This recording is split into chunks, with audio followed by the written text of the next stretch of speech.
Here's the real reason why I think China is surpassing the United States.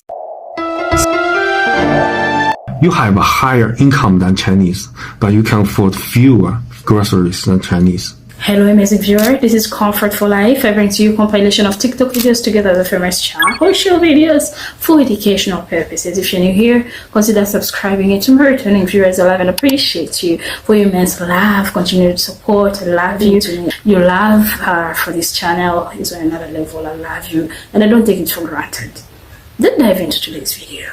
Here's the real reason why I think China is surpassing the United States. And you might be asking, what do I know about any of this? Well, for the past 2 years, I've been living in China as an American, and also next year I'm going to be getting my master's from the best university in the entire world for political economy. Also, my bachelor's was in political science with a concentration on China. I'm going to preface this by saying a lot of this is based on personal experience and academic experience. It's just me theorizing, and I'm open to having conversations in the comments because that's what the comment section is for. Now, a lot of people might disagree with what I'm saying, and I'm not saying that any of this would be feasible to implement in the United States. I really don't think it would be, given our current political climate and how most of our citizens lean politically. Now, it doesn't matter what side of the political spectrum you fall on. You might have found yourself traveling to another country over these past maybe 5 or 10 years, and you've thought to yourself, why do these people in this country, whatever country it may be, seem to have a better quality of life on average than Americans do,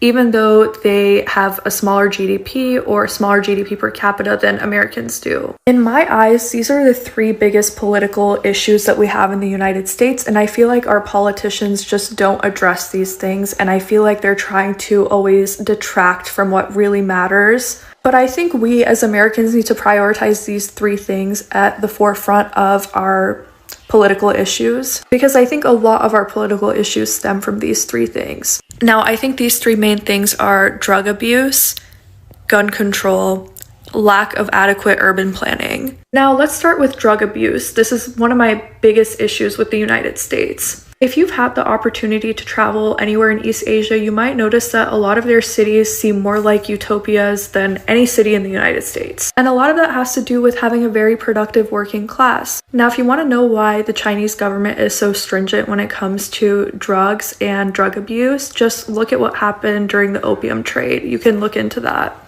And then look at the state of Oregon. They decided that they want to decriminalize any and all substances, and it backfired. It backfired, and they're now backtracking on that. Regardless of where you stand politically, I don't really align myself with any major political party in the United States because I feel like neither of them address what's really important right now. Now, I'm more left-leaning, but regardless of where you stand politically, you should realize that this is going to cause a lot of people to become more unproductive. We're going to have a more unproductive labor force and unproductive youth.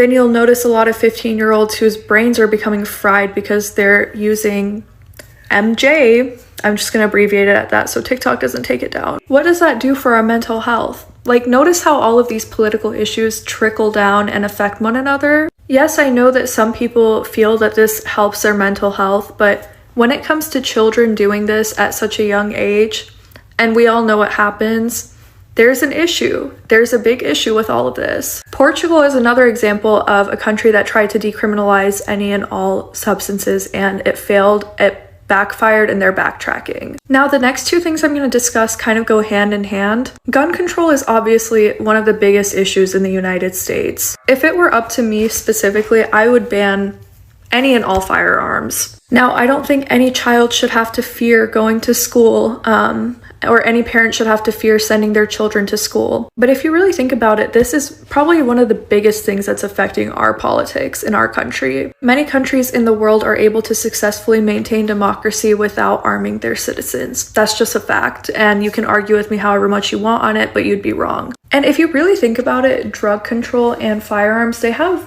a lot of things in common. They have a lot of things in common. Both of them take away the sense of safety from the average citizen. Both of these things are seen as freedoms, even though they're not really freedoms, and they shouldn't be freedoms because they affect the collective at large. Therefore, neither of those things should be your right. Neither of these things should be your freedom. I think making a chart out of all of this would make this a lot more helpful, but I think gun control has a very significant impact on the fact that our cities are very poorly planned. The urban planning in this country is just awful. We have very few walkable cities. Now, if you really think about it, what's the main reason we can't have good public transportation in this country? It's because we can't afford to.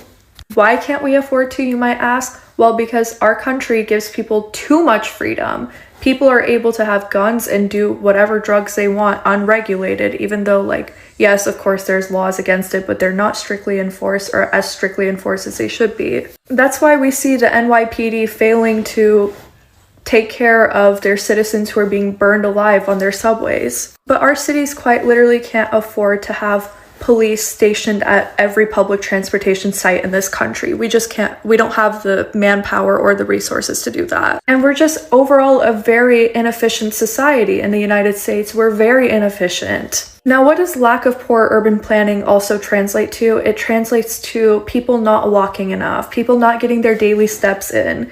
That's what's happening. And then that in turn turns over to obesity. In other countries, most people walk to get to where they need to be. The other thing is our groceries are pumped with preservatives because we need to spend so much time getting from point A to point B. We need to spend at least I don't know, some people have to travel miles just to drive to the nearest grocery store. What does that mean? That you have to buy groceries that'll last you for 1 week.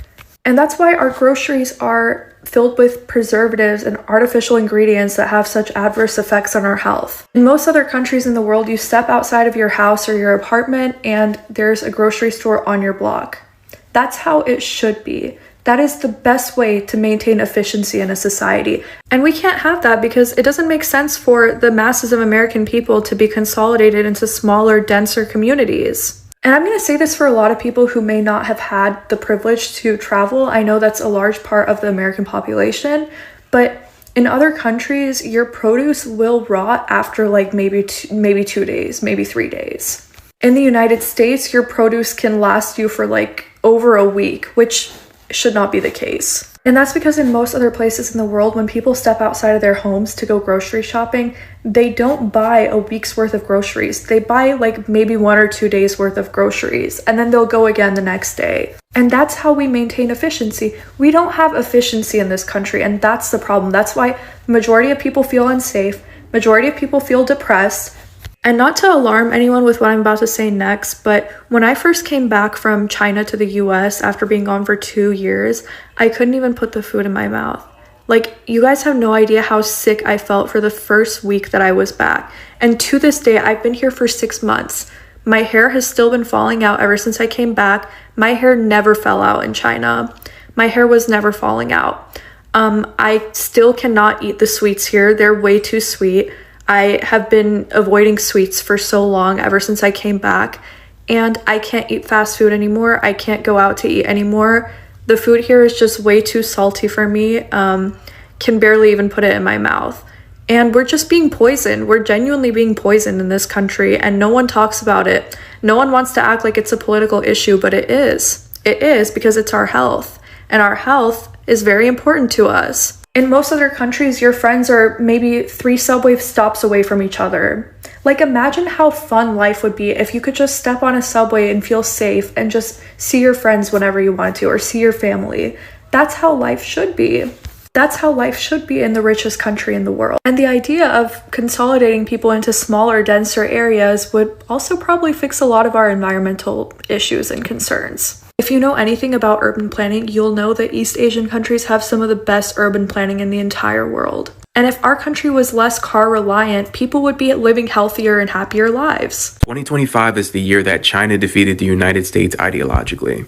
But to understand that, you have to understand what we've been told our entire lives about America. We've been told that America is the greatest country in the world because it has the greatest economic system that the world has ever known, capitalism. We're told that capitalism and competition breeds innovation, that only the best companies and only the best ideas survive. And now what we're seeing on the international stage, that is not the case. You see, the thing that we never talk about is what happens when millionaires and billionaires lose in that competition.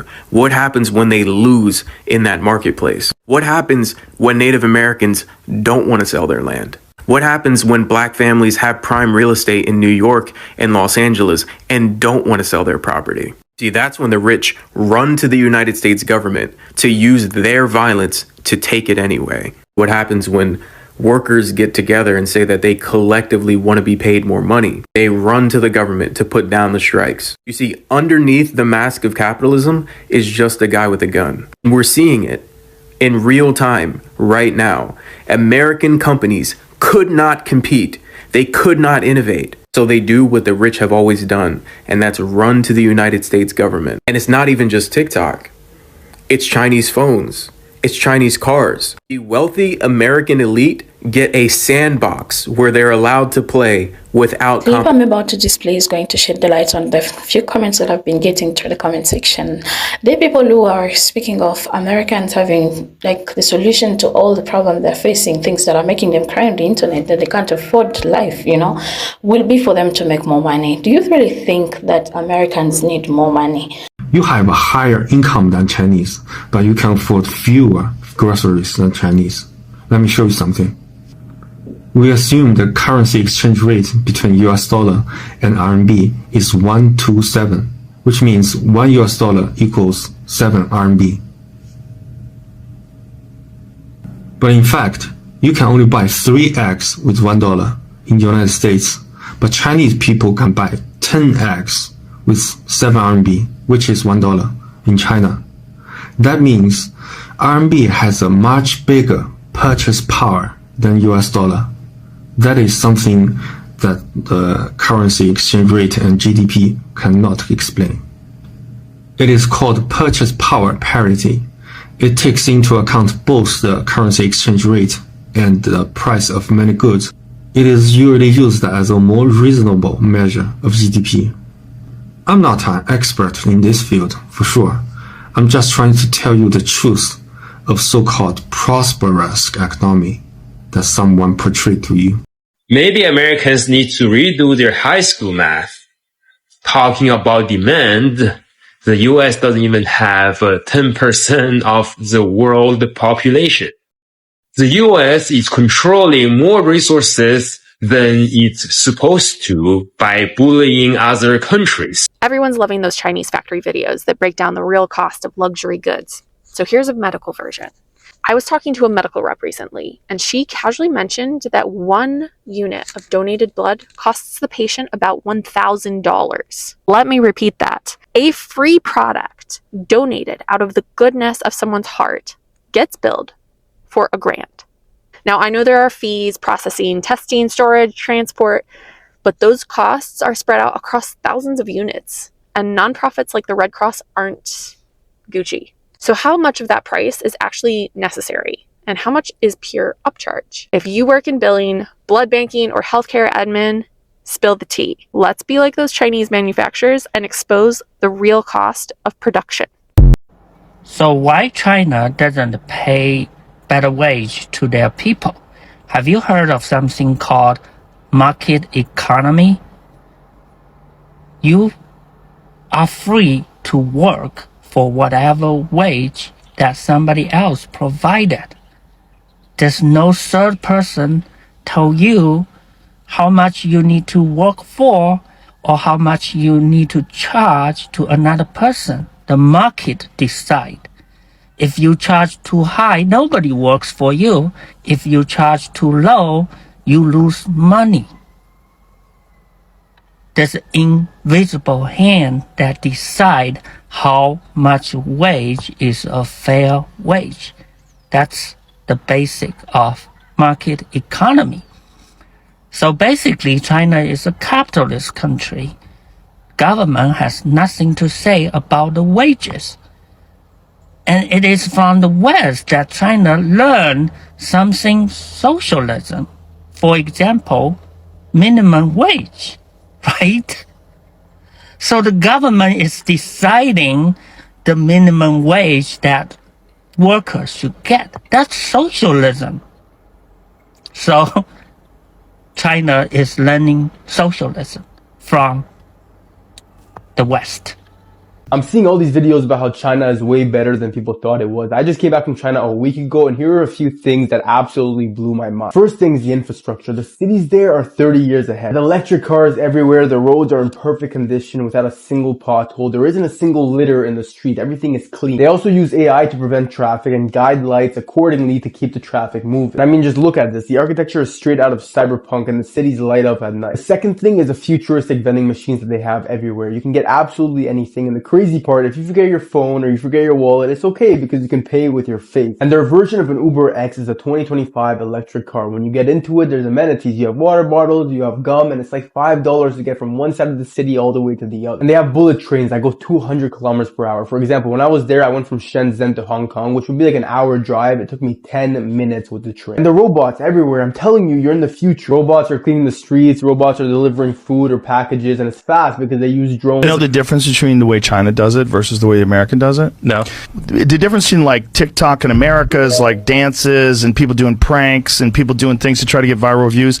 In China, it highlights scientific achievements, athletic achievements. It highlights like people doing things, accomplishing things, where they're trying to elevate the quality of the lives of the kids that are addicted to this TikTok. So instead of them being addicted to like putting piss in the hand soap container, instead of doing something like that, like what they're doing is like showing science experiments. They're showing innovation. They're showing kids accomplishing great athletic goals, and it's motivating people to do good things and improve themselves. China already produce more AI papers compared to the US, and I think soon enough China is going to surpass US in AI by a large margin, just because there are more data in China, and it's also easier for China to mine data because everything's digitalized compared to the US,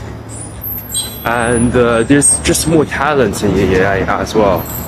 The United States spends almost $1 trillion every year on war making. But do you know what the budget of the United Nations is? United Nations is supposed to be an institution, a global institution to build peace. The United Nations annual budget, my friends, is $3 billion. $3 billion to build peace, $1 trillion just by the United States to produce. America owes China a lot of money, $1.3 trillion. How should we pay them back? Shoot Kane and die the way over and kill everyone in China. Kill everyone in China? Yeah. Okay.